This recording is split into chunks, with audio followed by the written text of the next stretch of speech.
Breaking news చూస్తున్నాం. YCP నిరసనలపై CM Chandrababu తీవ్ర స్థాయిలో స్పందించారు.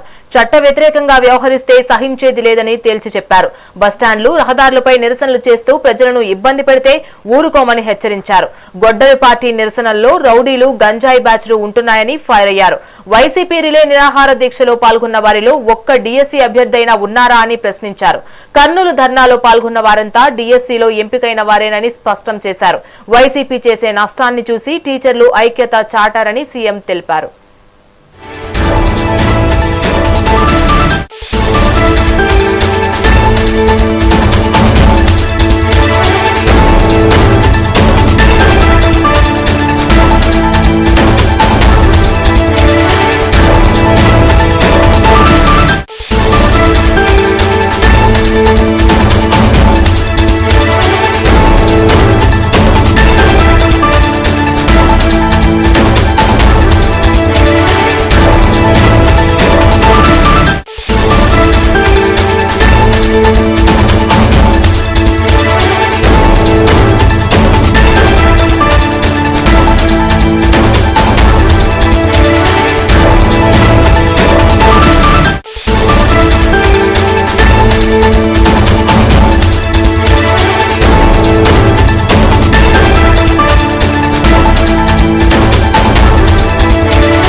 వైసీపీ నిరసనలపై సీఎం చంద్రబాబు నాయుడు తీవ్ర స్థాయిలో స్పందించారు. చట్ట వ్యతిరేకంగా వ్యవహరిస్తే సహించేది లేదని తేల్చి చెప్పారు. బస్టాండ్లు, రహదారులపై నిరసనలు చేస్తూ ప్రజలను ఇబ్బంది పెడితే ఊరుకోమని హెచ్చరించారు. గొడ్డలి పార్టీ నిరసనల్లో రౌడీలు, గంజాయి బ్యాచ్లు ఉంటున్నాయని ఫైర్ అయ్యారు బాబు. వైసీపీ రిలే నిరాహార దీక్షలో పాల్గొన్న వారిలో ఒక్క డీఎస్సీ అభ్యర్థైనా ఉన్నారా అని ప్రశ్నించారు. కర్నూలు ధర్నాల్లో పాల్గొన్న వారంతా డీఎస్సీలో ఎంపికైన వారేనని స్పష్టం చేశారు. వైసీపీ చేసే నష్టాన్ని చూసి టీచర్లు ఐక్యత చాటారని సీఎం తెలిపారు.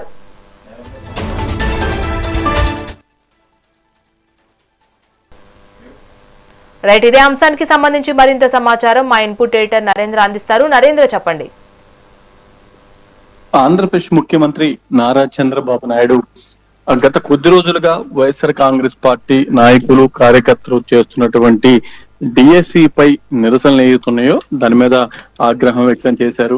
డిఎస్సిలో అక్రమాలు జరిగాయంటూ ఆరోపిస్తూ వైఎస్ఆర్ కాంగ్రెస్ పార్టీ నాయకులు, కార్యకర్తలు ఇటు ఏదైతే యువత పేరుతో రాష్ట్ర వ్యాప్తంగా 175 నియోజకవర్గాల్లో రకరకాల నిరసన కార్యక్రమాలకు దిగుతున్నారు. వాళ్ళు నిరసన కార్యక్రమాలు చేపట్టి అక్కడ రాష్ట్ర ప్రభుత్వం మీద, రాష్ట్ర ప్రభుత్వం నిర్వహించినటువంటి డిఎస్సి మీద రకరకాలుగా మాట్లాడుతూ ఉన్నారు.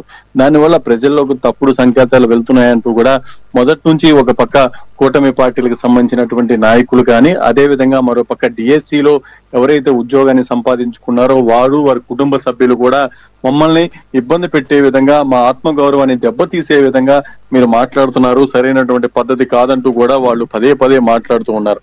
అయితే ఒక పక్క గత 2-3 రోజులుగా విజయవాడలో జరిగినటువంటి సంఘటనలు కూడా చూస్తే వాళ్ళు రోడ్ల మీదకి వచ్చి బస్ స్టాండ్లు ఆక్రమించుకొని వైఎస్ఆర్ కాంగ్రెస్ పార్టీ వాళ్ళు నిరసనలు తెలుపుతూ ఉంటే ఒక్కసారిగా ప్రజలు దాన్ని పూర్తిగా కూడా వ్యతిరేకించడం, స్థానిక ఎమ్మెల్యే కూడా వెళ్ళి ప్రశ్నించడం, తర్వాత ఆ టెంట్లన్నీ కూడా పీకేయటం, తర్వాత గత 2-3 రోజులుగా ఎలాంటి పరిస్థితులు ఉన్నాయో మనం చూస్తూ ఉన్నాం.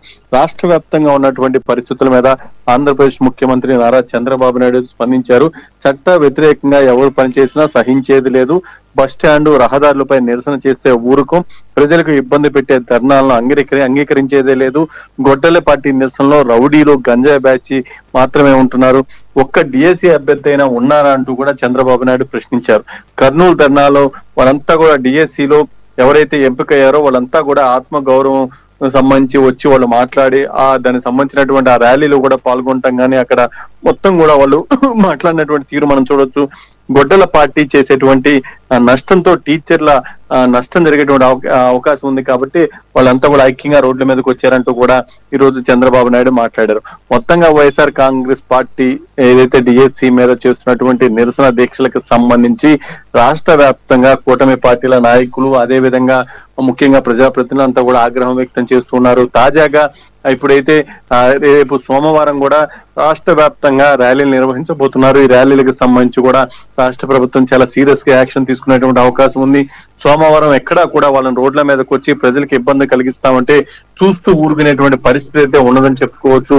ఈ ర్యాలీలకు సంబంధించి కూడా రాష్ట్ర ప్రభుత్వం ఇప్పటి నుంచే పూర్తి స్థాయిలో ఫోకస్ పెట్టి ఎక్కడా కూడా రోడ్ల మీదకి రానియకుండా అడ్డుకునేటువంటి అవకాశం చాలా స్పష్టంగా కనిపిస్తుంది. థ్యాంక్స్.